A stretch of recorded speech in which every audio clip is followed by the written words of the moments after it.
Ari dan keempat temannya pergi berlibur ke Jakarta ketika liburan sekolah. Mereka menaiki bus untuk pergi ke Jakarta dan mengunjungi banyak tempat wisata, dari Monas, Ancol, Dufan, Taman Indonesia Indah, dan Perpustakaan Nasional. Mereka menghabiskan waktu selama 1 minggu, dan hari ini mereka akan pulang dengan bus pada jam 8 malam. Oh, gak nyangka hari ini kita bakal pulang dari Jakarta. Itu rasanya cepat banget di luar kita loh. Dia kayak dia waktu itu pas awal liburan dia merasa liburannya lama banget karena sakit. Ya mau gimana lagi, ini pertama kalinya aku di Jakarta selama seminggu.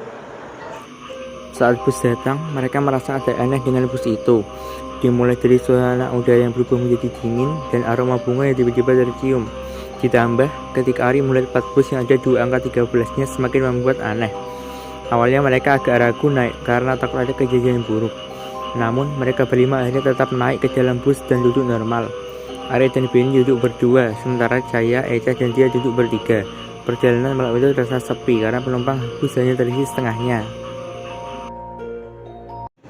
Malam ini rasanya sepi banget di bus. Aku takut kalau ada orang kebanyakan orang horor juga ya di Indonesia. Tapi bedanya kalau perjalanan jauh, penumpang hanya setengah, sering ada duanya. Kita cerita dulu ya. Dia juga sudah seperti itu, makanya dulu pakaian kurang lagi. Ibu aku juga cinta tapi aku nggak bisa ya. Ya udah tenang aja, pasti lancar perjalanannya. Saat bus sudah berjalan 2 jam, bus menurunkan banyak penumpang di sebuah pemberhentian bus. Penumpang bus pada saat itu hanya tersisa mereka berlima. Keadaan ini membuat bus makin sepi dan menakutkan. Rasaku beneran deh kayaknya penumpang bus aja belum. Kata Ari kita harus tenang, pasti kita akan selamat. Iya, aku sendiri juga nggak percaya kalau masih ada hatinya. Makanya kita tenang aja. Iya, tenang aja. Gimana kalau kita beneran tiba-tiba lewat bulan kita ke rumahnya dia? Di sana kan serem gara-gara nggak ada lampunya. Mana mungkin kita bisa ke sana? Pertama kali deh kayak film horor. Saya desa dari si itu kita nanti.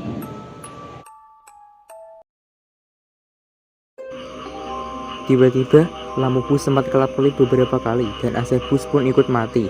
Suasana ini membuat Eca makin panik dan yang lain kaget. Aroma bunga yang aneh pun mulai tercium kembali dan lebih menyengat.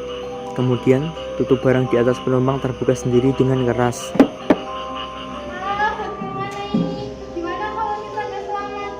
Sabar aja, tenangin dulu. Tapi keadaannya emang gini.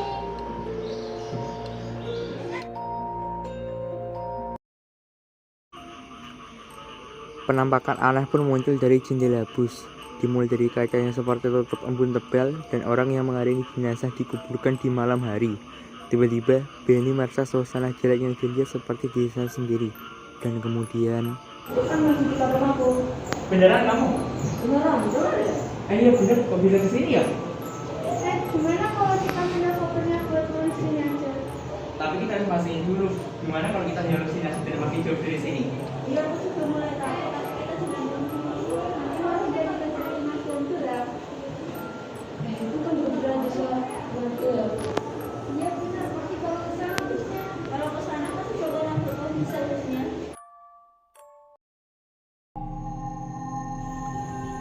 bus pun mulai masuk ke area pemakaman di dekat rumahnya dia dan mulai menabrak banyak batu nisan sampai akhirnya menabrak sebuah pohon besar.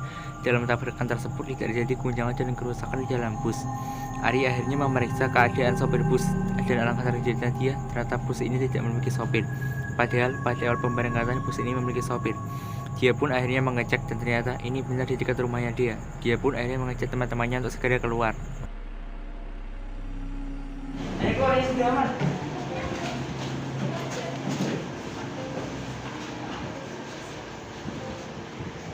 Akhirnya ini beneran kita rumahnya dia.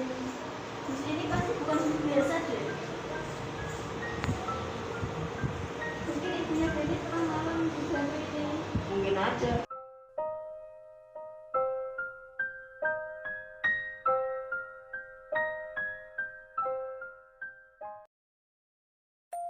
Setelah keluar dari bus, mereka berlima langsung lari dengan cepat ke rumah dia. Mereka kemudian berbohong bahwa taksi online yang mereka naiki mogok di perjalanan supaya tidak menimbulkan kepanikan. Namun, bus yang masih ada di kuburan membuat warga gempar pada siang hari. karena bus tersebut bisa masuk ke dalam kuburan, dan parahnya tidak ada agen bus yang merasa kehilangan bus pada malam itu.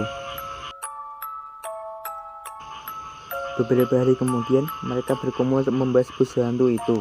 Dia berpendapat bahwa orang lain dalam bus dan mereka pasti hantu, dan mereka yang asli. Benny berpendapat bahwa sangat aneh mereka bisa selamat semudah itu.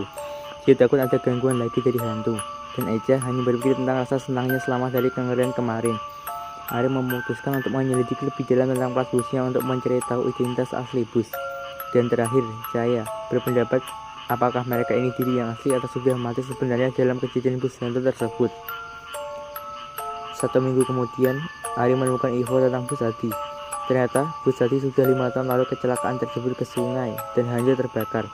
Tidak ada korban jiwa karena bus itu terbakar sendiri tanpa penumpang dan sopir. Mereka berlima kaget dengan apa yang sebenarnya terjadi. Mereka tidak menyangka akan menaiki bus hantu yang sudah kecelakaan 5 tahun yang lalu.